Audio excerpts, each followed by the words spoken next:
Okay, so we're just on the hour now, so let's get started. First of all, my name is David. I'm your facilitator for today. I'm part of the marketing team here at Scorbody. Before I hand you off to our host today, Aaron, I just have a little bit of housekeeping and also just give you an overview of who is attending today. So today's webinar is titled, as you can see on the screen, it's integrating AI with human expertise and how to deliver the best customer service. So moving on, just to give you a bit of an audience breakdown. So today we've well over 250 people registered for the event, which is great. A bulk of those are from the US and UK, so almost 50% combined are from the UK and the US, which is our primary audience that we tend to attend these webinars from ourselves, and probably about 20, 30 other different countries registered as well here today. So welcome everyone. And in terms of the industry, so we have 20 odd percent from financial services, 22% from retail, and as you can see, a scatter of about 10 other industries that typically register for our type of webinar. So welcome all. I'm sure all of the content that the panel will cover today will be very much aligned to the challenges that you're having in your industry. So just before I hand you over to Aaron, who will take us through today, this webinar is being recorded. So if you feel that a colleague would like to attend, don't worry, we'll have the recording available within 24 hours. And lastly, as you leave today, we do have a survey if you wouldn't mind filling it in. It's always good to have the feedback. And we do have time dedicated at the end for questions, so feel free to post your question as the panel cover the topics, and we have some time dedicated to review them. So without further ado, Aaron, if you can take us from here, and I'll just move on to the next slide, which is covering our presenters and panelists. Thank you very much, David. You're all very welcome. Thanks for joining. And look, as David mentioned, my name is Aaron, and I'll be hosting today's webinar. So today we're diving into how AI and human expertise can work together in contact center. So look, as we all know at this point, AI is helping with automation, with surfacing smarter insights, but I think we all feel that human empathy and connection remain irreplaceable. So something that AI hasn't quite mastered yet. So to help me with that discussion today, we have two brilliant speakers. Firstly, I'm very excited to welcome Martin Teasdale. Martin is the founder of the Team Leader Community, the founder and host of the Get Out of Rap podcast. For anyone that hasn't listened to it, give it a follow and like on LinkedIn. It's absolutely brilliant. And Martin has spent, I would say, countless hours listening and learning from frontline staff. A lot of exposure to what happens on the ground. So he'll bring, I feel, a unique perspective to the discussion today. But that's enough of me speaking about you, Martin. Do you want to maybe say a quick hello? Yeah, Aaron, thank you very much. And it's great to be here today, especially to talk about something so exciting. Like I imagine you and many people watching, I started on the phones some nearly 30 years ago now. Nearly 30 years ago. I forgot how old I was then for a second. And I don't think there's been a more exciting time to be in our industry. So great topic. You guys do really well at this, so I'm really looking forward to talking. Thank you, Martin. And secondly, we then have the CEO and co-founder of Scorbody, Derek Corcoran. I've had the pleasure of working with Derek for 8 years, but he's been in the industry for a lot longer than that. I think it's safe to say you've seen it all, Derek, from IVRs to AI to Rolodexes to automatic dialers. And I'm sure you'll have a unique perspective on today as well. Yeah, look, we've been through a number of sort of tech disruptions, if you like, over the course of my career in the contact center space. But I agree with Martin. I don't think anything has been as significant, as rapid in its effect and adoption, and as potentially disruptive as AI in this environment, right? So yeah, we're learning a lot as we go, and as a product house, obviously our role is to assess the technology and work out how it fits into the human environment, right? So hopefully I can offer some insights in that. Thank you very much, Derek. So That brings us on to our first topic, which is, I suppose, the title of today's webinar, which is Integrating AI with Human Expertise. Look, I think the reason we're all here today is that AI adoption is growing at a significant pace, but the success of any rollout of AI depends on pairing it with human skills. So it's not just about throwing AI in and hoping that it fixes everything. It's about making sure that it complements the people and not replaces them. So I suppose to start with the first question for yourself, Martin, where do you see the biggest opportunities for AI to support rather than replace agents? I think if you think about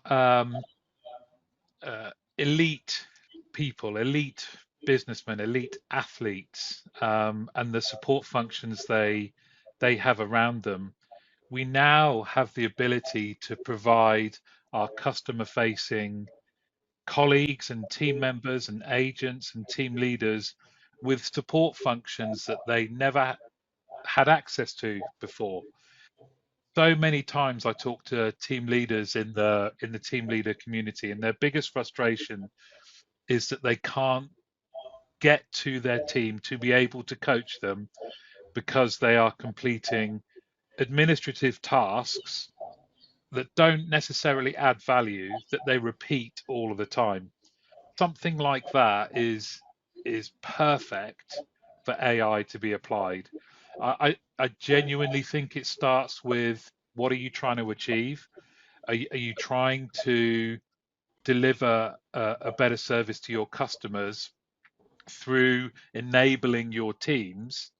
If so, let's look at what your teams do and see what we can take away from an AI point of view to enable us to make sure our teams are showing up for our customers perfectly trained, perfectly positioned, with access to the right information, able to deal with queries and escalations quickly, and to deliver a level of service that the AI is now enabling us to do. You know, I still think we have a lot of work to do, but for me, it's to look at those administrative tasks. In addition to that, let's just think about what you guys do. To be able to monitor all the interactions en masse, to identify key areas that people need to be coached on or fed back on. Never had that capability before. Or if you're going to do it as a yourself as a human being, it would take you all day, by which point your team have gone home. So QA is probably the area that I would focus on first.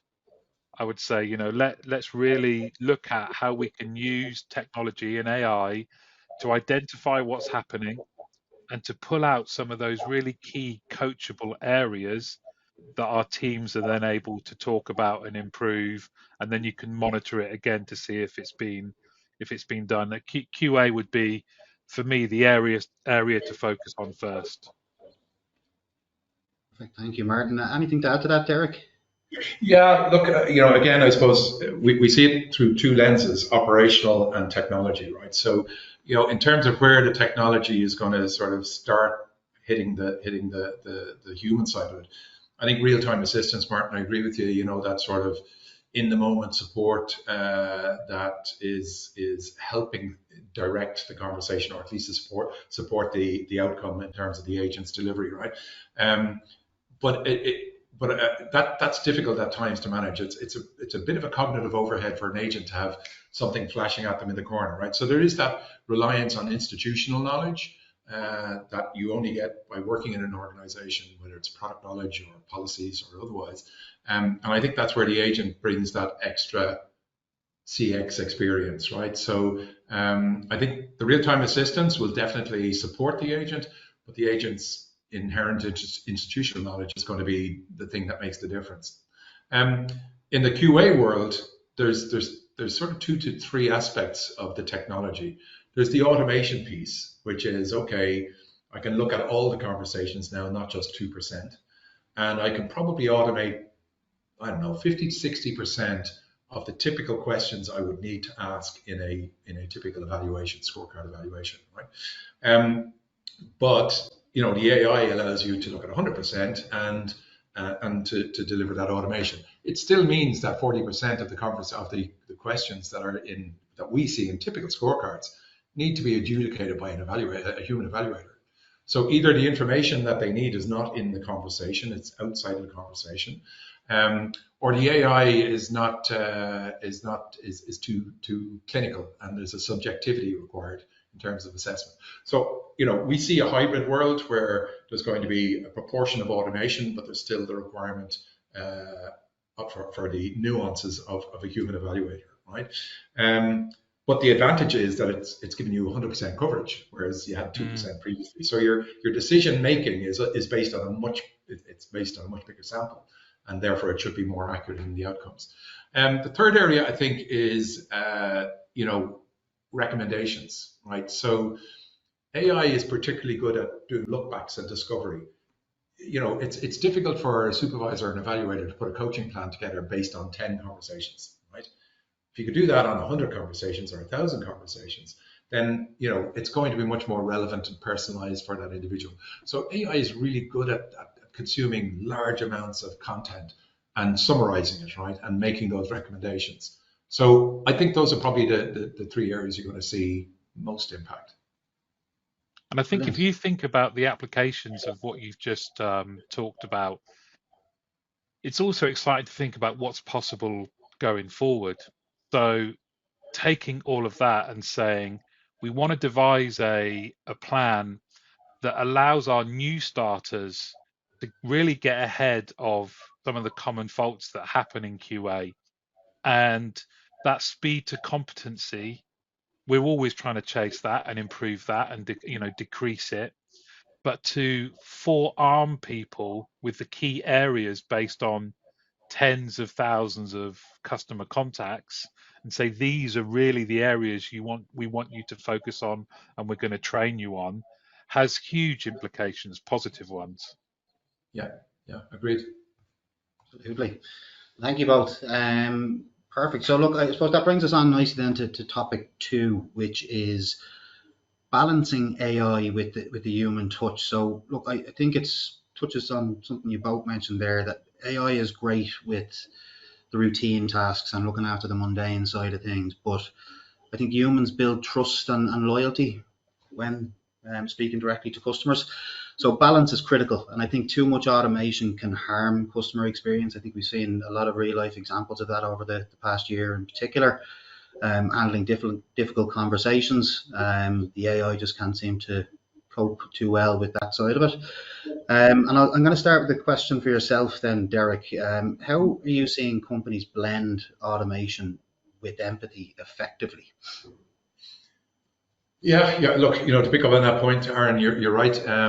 There's a rush to deploy Gen AI bots now, right? So first generation chatbots, they could probably deflect maybe 30% of the easy calls, right? The easy conversations.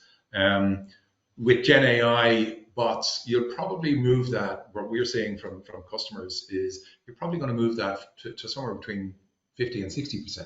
That still leaves 50 to 40% deflection from a bot to a live agent, and you have to imagine that that's going to be a more complex interaction because the bot couldn't handle it in the first place, right? So, so the first take on that is that the agent needs to have visibility of what the bot has sort of tried to deliver, and they have to then take it from there and complete the conversation, and hopefully with a happy outcome for the client, right?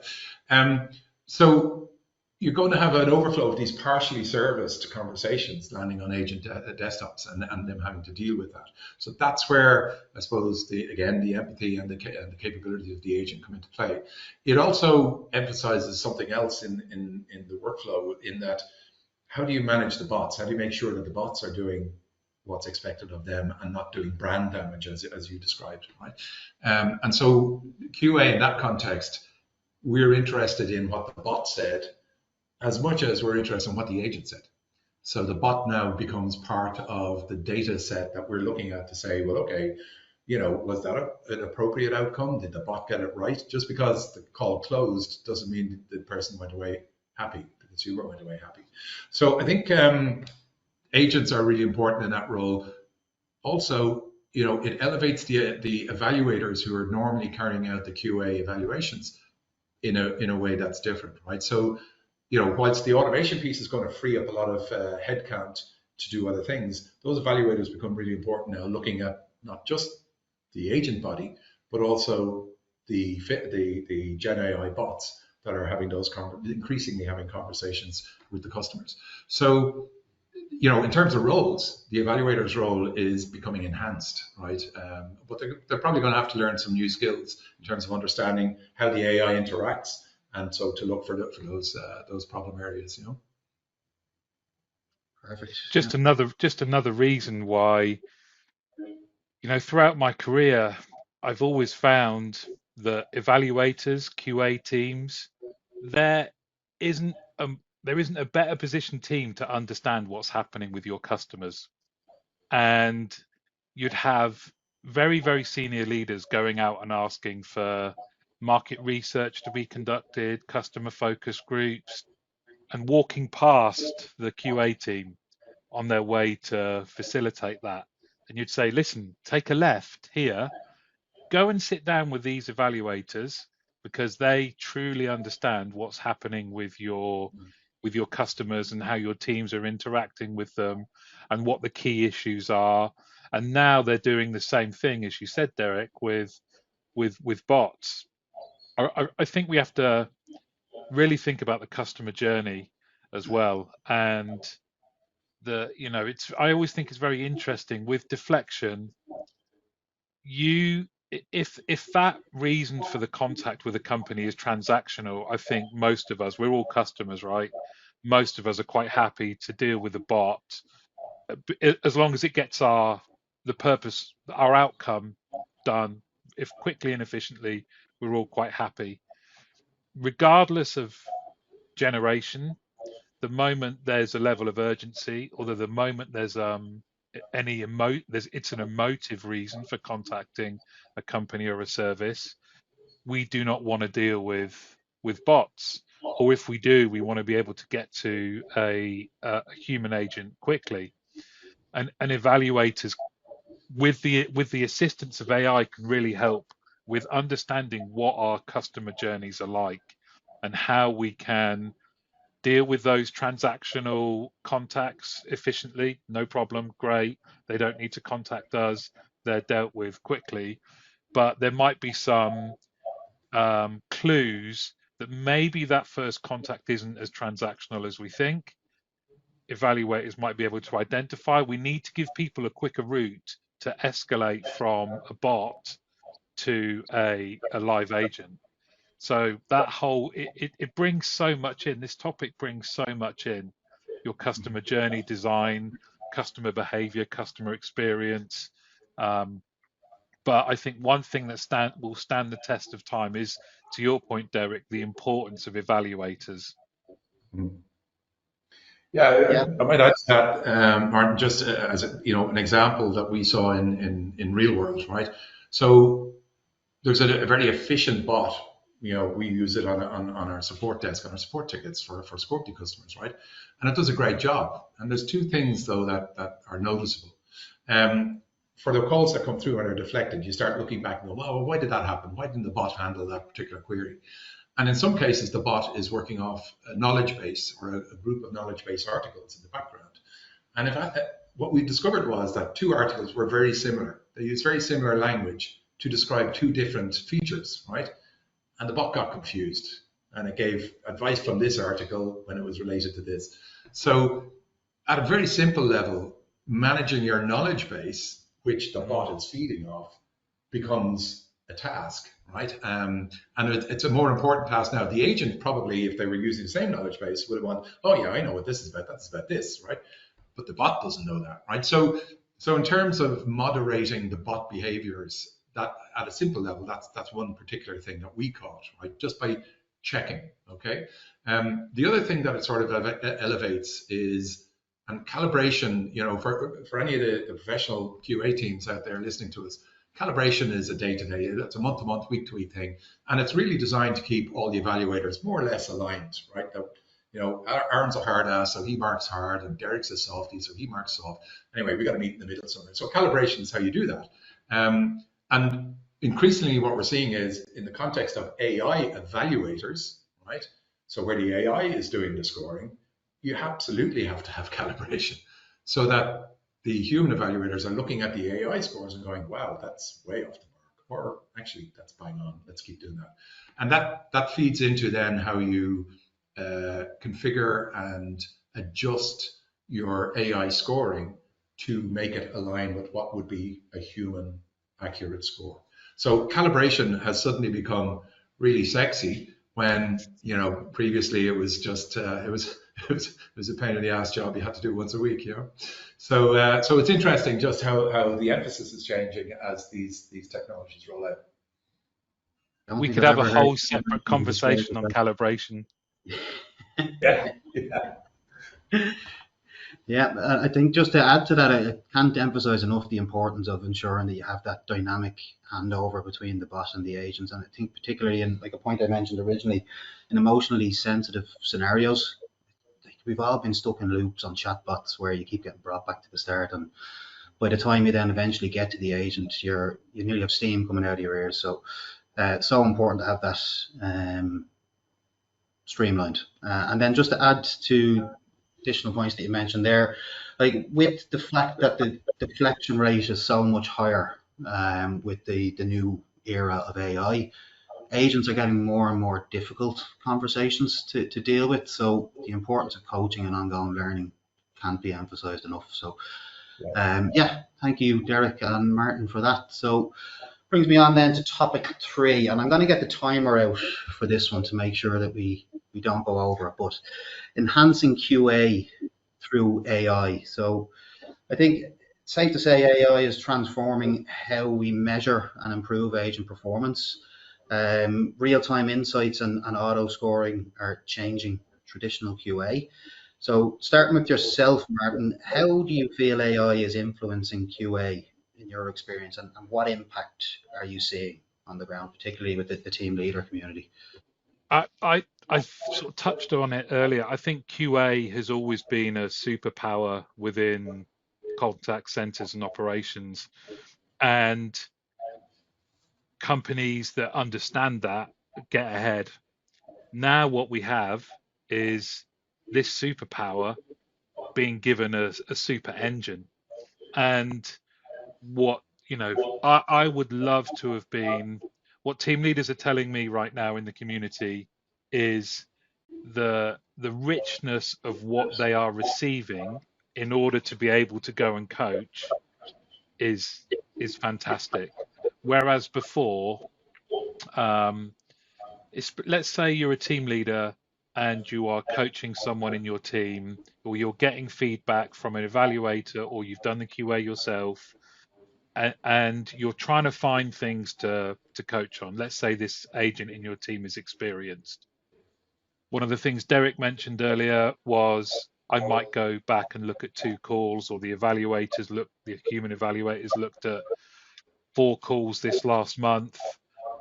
AI is now saying, here's what I understand about this agent and how they deal with customers, not just in this specific example, but I think you should coach them on in this area. And the contact centers are the living embodiment of Pareto. So everyone can be busy all of the time, but are they busy doing the right things in areas that are going to have the biggest impact?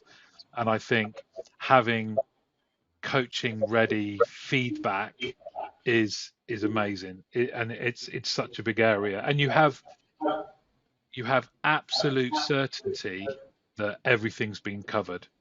So that gives you some real confidence in what you're saying. I think what that does then, it puts the emphasis on making sure that our team leaders are comfortable and competent coaches. So that's where we should be focusing our time now. So they're getting better feedback, they're getting a better QA system overall. That's great. But if all they do is then just pass that over to the team and say, this is what QA has said, or this is what QA plus AI has said, it's never going to land as effectively as if I've read it, I understand it, I know what coaching methodology I'm going to use, and I'm going to use it to make someone better. So I like I said at the outset, I think it's such an exciting time, and QA is the place where you can really see the benefits of having AI integrated. And those nuances that you've mentioned up to this point are really, really important, because it's not a silver bullet. You can't just say we have it, turn it on, great, see you in a month, hopefully everything will be fine. Derek, anything to add to that? Yeah, look, again, I suppose to try and encapsulate what we were seeing, and I suppose what we're road mapping as a product house, right? There are probably 4 areas that we think about as themes when we're thinking about, well, how can we apply AI in this environment. The first one we've talked about is automation, right? And these themes, they're changing the economics of the QA team particularly, right? And also opening up new opportunities to redeploy that team, as Martin says, with a heavier focus and allocation of time to personalized coaching and decision support, right? So the automation piece, yeah, there's very significant efficiency gains. You've got all that increased coverage. You can sort of surface compliance breaches without trying too hard. You can get sentiment trends and identify low sentiment scored events and then deep dive those. And you can look at outcomes, positive or negative outcomes. So from that point of view, as I said before, AI is really good at consuming large amounts of information and then surfacing and making the information available in a usable way. The other aspect of it is insights. And again, Martin touched off the idea of the AI having insights into a personalized coaching plan for an agent.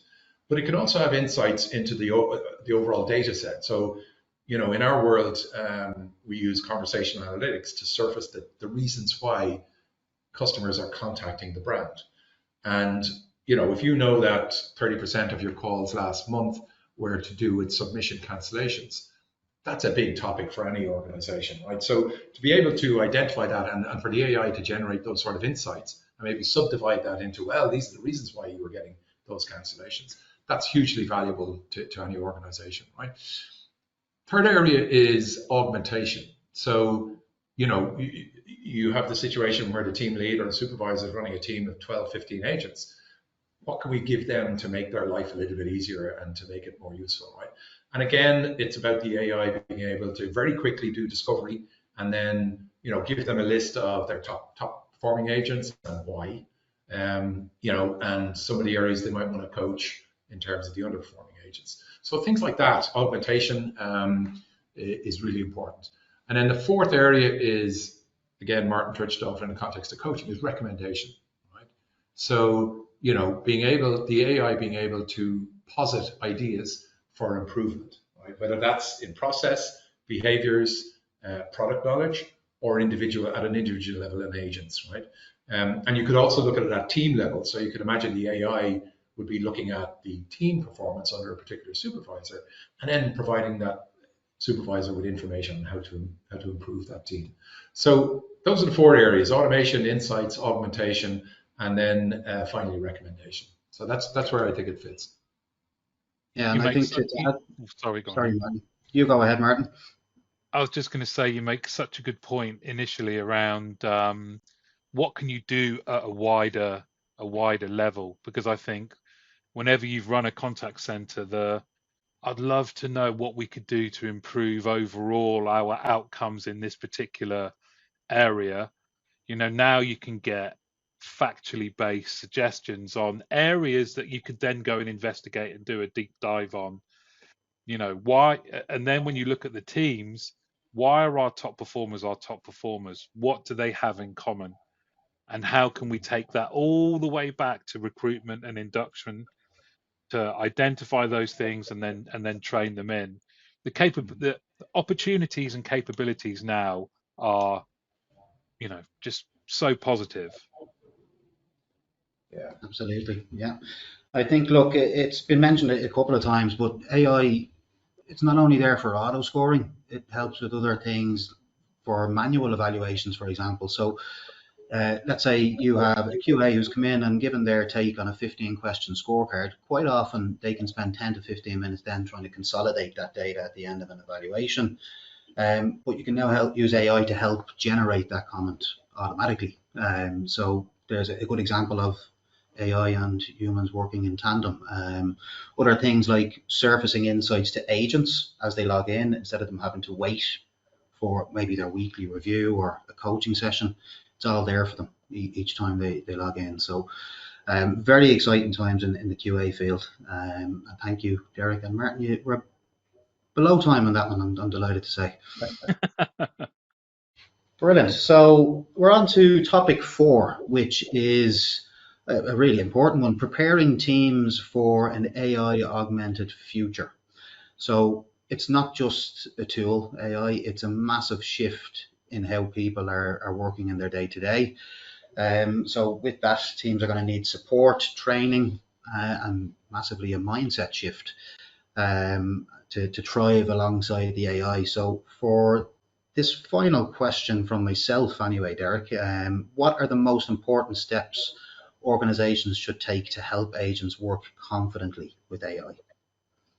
Yeah, okay. So I think you can hear from the commentary from myself and Martin that there's something transformational going on here, right, in terms of the technology and how it's deployed. And, you know, as Martin was saying, we're really only at the tip of the iceberg. So we're constantly, when we're road mapping the tech, we're looking at, well, where else can we augment? Where else can we recommend? And you know, that would be a continuous process. But at an organizational level, and some of the conversations we're having with our clients, there is identifiable resistance, right, to adopting some of this technology, and it's completely understandable. So there's IT-sec concerns about security, so they have to be boxed off, and you know, clearly it's really important.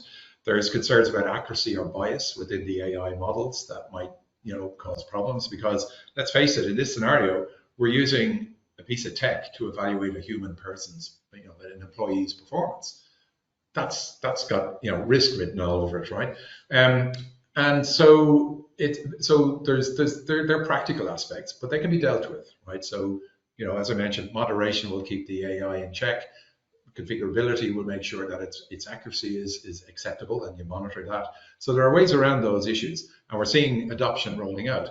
But one of the things that I don't think organizations fully appreciate is the cultural impact, potential cultural impact. So, you know, there's a natural fear within the QA teams and within the agent body that they're going to be replaced by this stuff. And to be fair, in some cases that will be true. But equally, if you prepare the ground, I think it's a much easier journey. So I think that it's not just a tech project when you're rolling out AI into the contact center or into the QA team. It's also a cultural project, and you have to think about the impact on the workplace and, as I say, prepare the ground and look for the positives, talk about the augmentation and the benefits to performing your daily tasks rather than the threat, which isn't necessarily there. As I say, most contact centers have less agents than they need, and their QA teams are out the door with work. So anything that alleviates some of that pressure means you're going to get better outcomes and better management. So I think that's important. I think understanding how to interact with the LLM. So, you know, it's a bit like the early days of Google. You know, how do I search? You know, you got better at finding what you wanted because you began to understand how the search engine was working. It's the same with LLMs and Gen AI. You need to know how to present the request, the prompt, and the context and the answer type, so that you get the responses that you need and want. The LLM will give you a response, won't necessarily be the right one unless you're aware of this and you know how to interact with it. You don't need to go to an engineering course on prompt design. It's just a sensitivity to how the LLMs react, right? Again, you know, go early to your CTO and CIO if you're going to run an AI deployment project or trial, and make sure they're on board.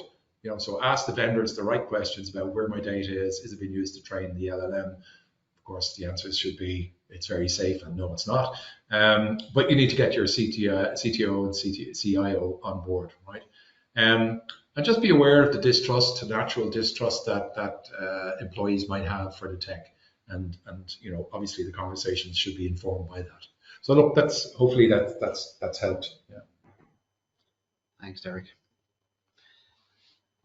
I was just going to say, one of the things that I think, the cultural thing, I think is really important. I ran a poll in the team leader community and said, for team leaders, if you asked your team members, are they concerned about the longevity of their roles going forward due to the adoption and implementation of AI? And overwhelmingly, the view was positive. And I think some of that is because I think for those of us that have been in the industry a long time, there used to be a tech shock or tech disappointment for people entering our industry for the first time, where they were even in my day, when I first started on the phones, we didn't have smartphones, but nonetheless, I can remember sitting down in front of the technology I was going to use for my job and think, oh my God, this is like something from a museum, and that divide only widened when we had the advent of smartphones. Now, I think it's a real positive for our industry that we are at the forefront of the use and application of AI, so that when the latest generations are coming into work in contact centers, they're like, oh, this is good. Yeah, and I have, they're far more tech savvy than ever before, and we're kind of matching them now in our industry, which I think is great. The key, I think, as Derek said, is communication. So, are we communicating effectively to people within the company at all levels about what we are trying to achieve and what that means for everyone? That it's an enabler, a support in order for us to deliver a better service. These aren't things to be fearful of. But look, our industry changes. That's one of the constants, right? It changes all of the time, and it will continue to do so, probably at a quicker pace than we've seen before.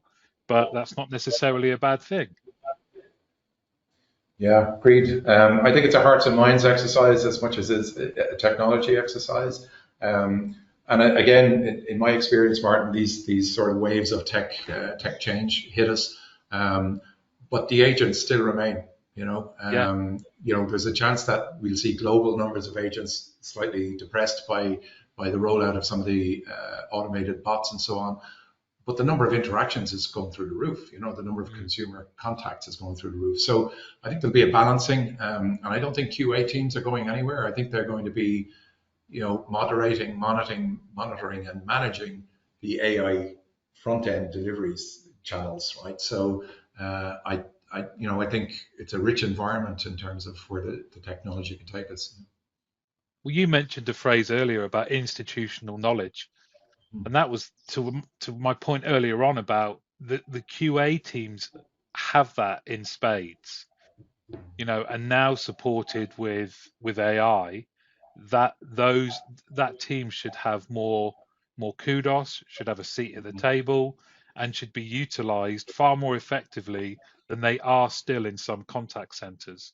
Yeah. They are not this. They're not just compliance and transactional kind of monitoring. They can give you real key insight that is potentially transformative.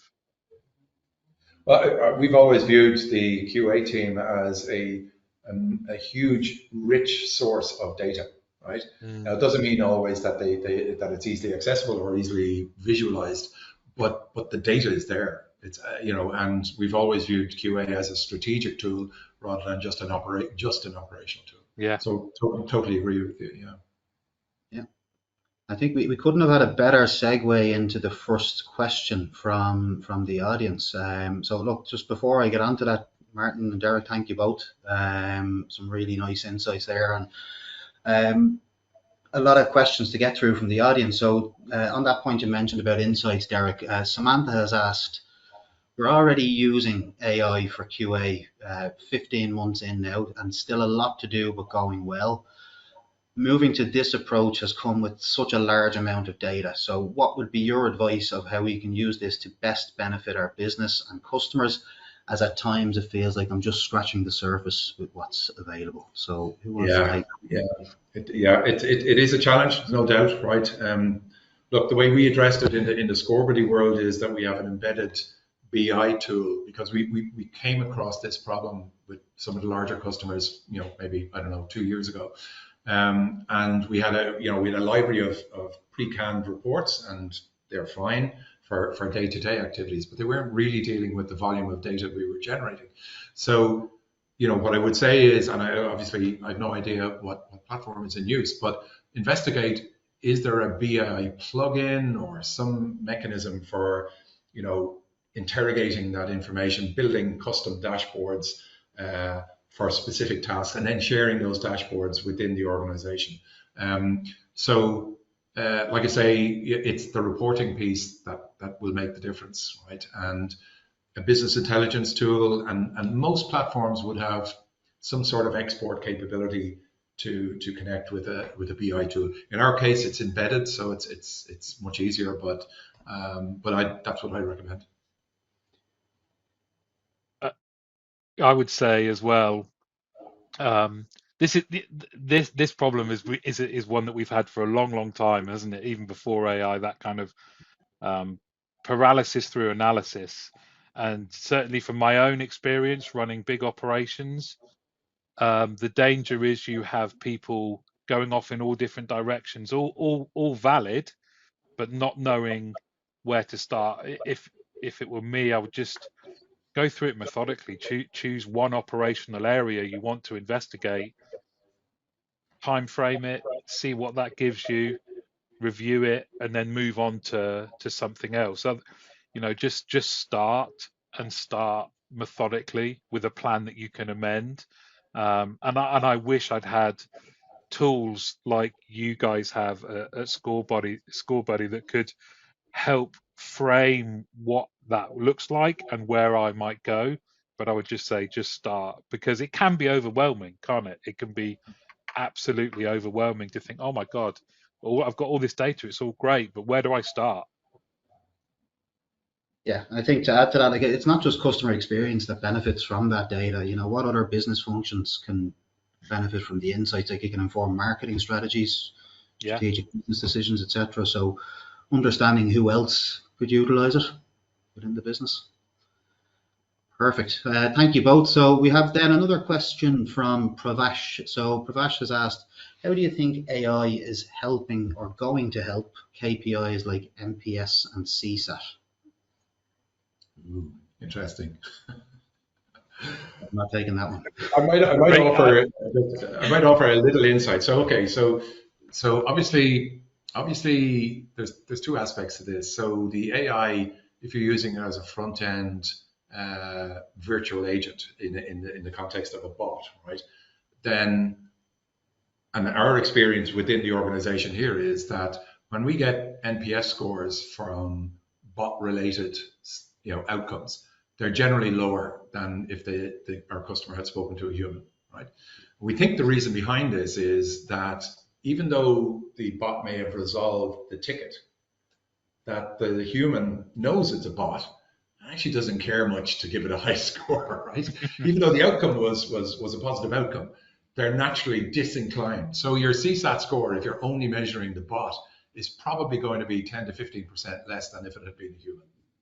That appears to be a behavior, right? The other aspect of it is where it has a positive impact is if you understand through the application of AI and QA what the root causes of dissatisfaction and low CSAT are, you can then manage those out. And again, it's not just about the agent, it's about internal processes. Refund policies might be a problem area, but you won't know that unless you look at the data and you look at the reasons to call.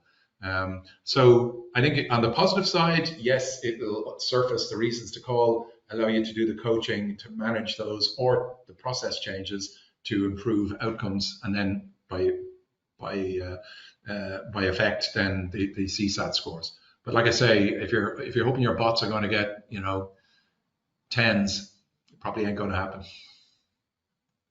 I think we need a whole new webinar on this one, because I think you can also talk about the alignment or often disalignment that companies see between internal QA scores and their external CSAT or NPS scores.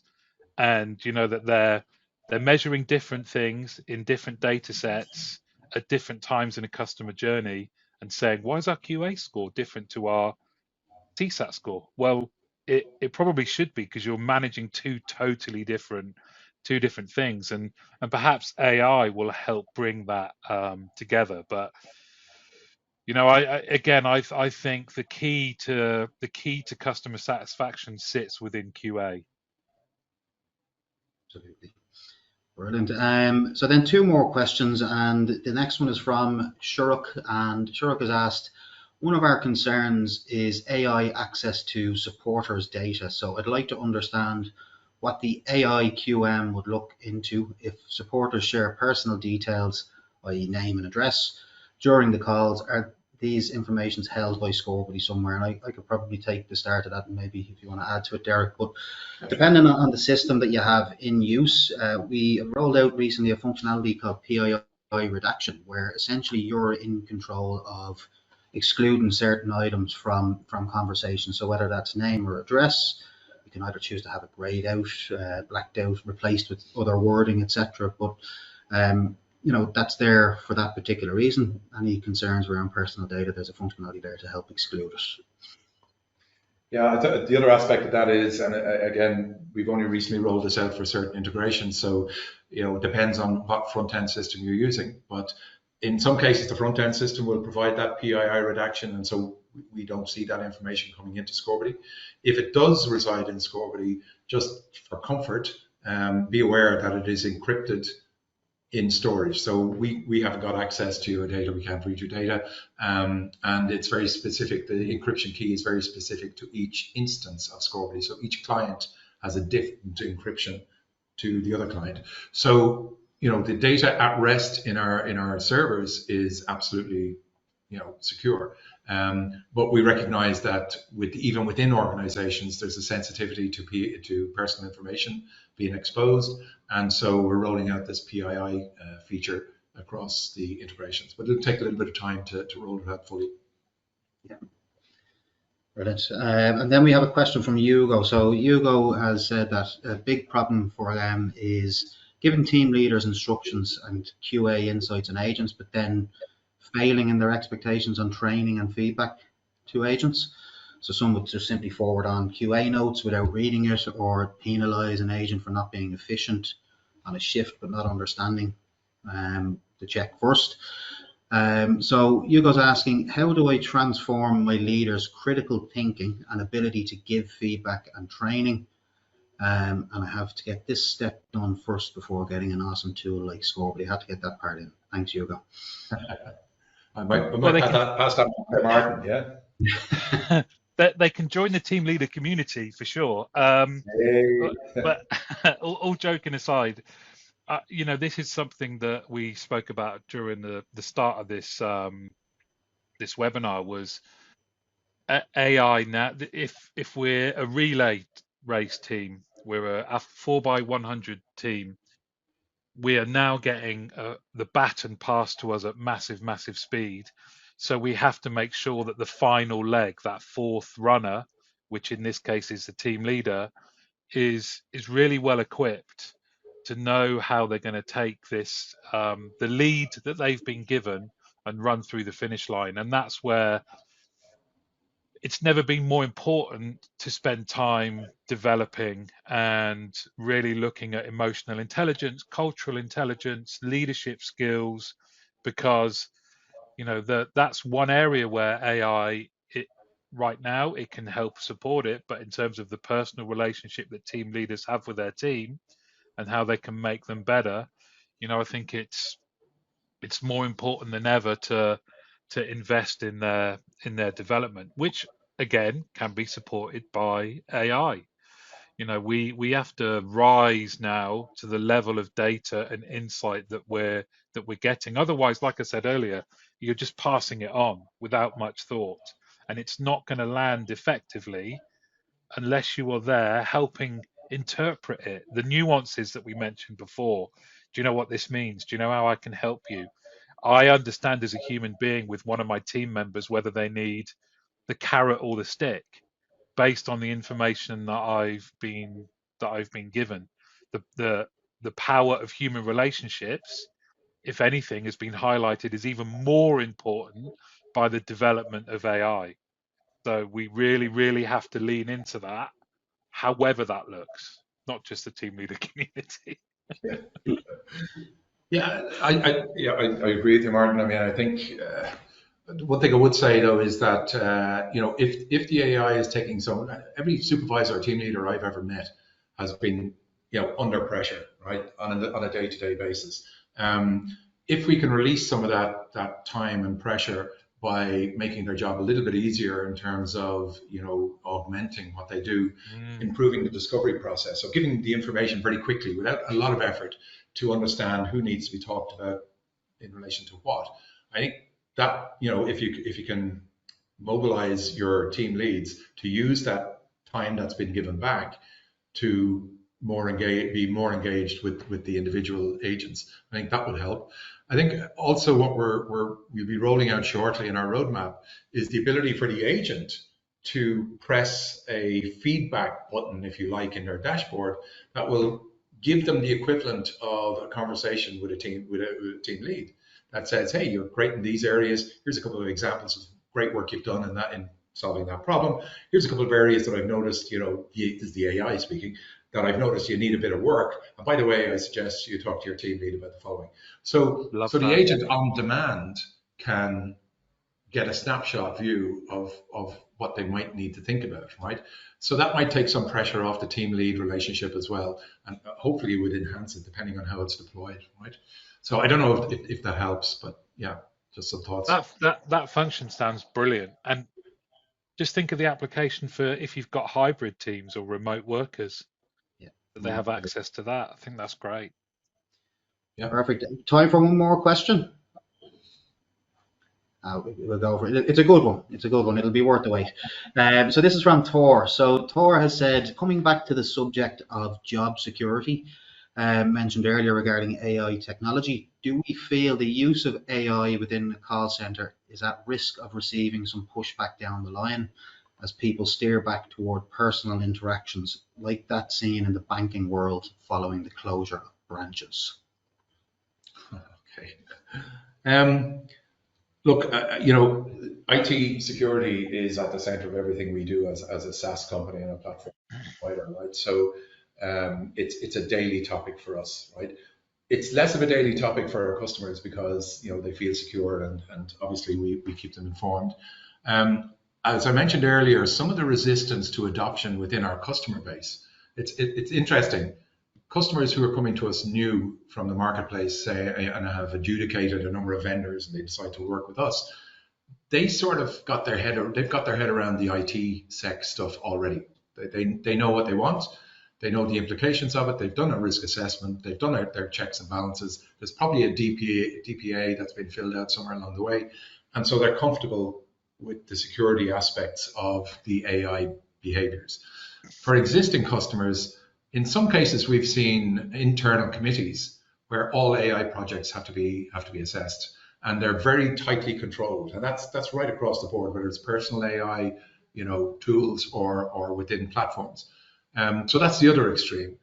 But there is I suppose we're used to a workflow where we can engage with the CIO, the IT sec people, and we can put their minds at rest in terms of the security implications. So in our case, the AI engine is segregated and ring-fenced. None of the data is available to OpenAI or Google or anybody else to train their models. It's completely self-contained.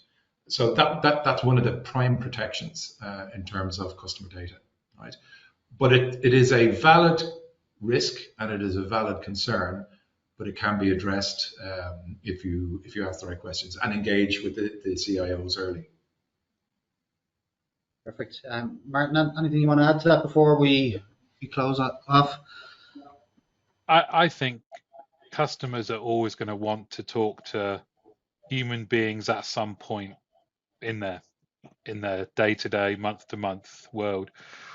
I think we must make sure as a customer experience industry that we have happy, well-trained, supported, humans there to meet them and deliver a great service at that point, and AI is part of the solution to doing that. I think I can't imagine that's going to change anytime soon. I've not seen anything that says there's going to be a movement that people will no longer wish to talk to humans at some point. Like I said earlier, we've all talked about this kind of high urgency, high emotion. You want to talk to a human at that point. That human is going to be best placed to deliver a great service if they're supported by AI. The operation is supported by an AI-enabled QA team. So I think it's an enabler. It's not a silver bullet, and it certainly doesn't mark the end of humans in contact centers or customer experience world. Brilliant. Well, look, thank you all. I suppose just before we bring things to a close, just a quick summary of what we've discussed today. So I think it's safe to say AI is an enabler, not a replacement. Success in AI comes from balance. QA is evolving at a rapid pace. I think we've seen that over the last 12 months in particular. People first change is vital. And then finally, continuous improvement matters. And then before we go, just to mention that there'll be a survey sent out after we finish, if you wouldn't mind taking the time to complete that. Just like an interaction, we're constantly looking to improve how we do these webinars. And for those of you who don't follow Martin and Get Out a Wrap and the Team Leader community on LinkedIn, make sure you do. Definitely worth your time. And then that leaves me just saying thanks to Derek, Martin, and David.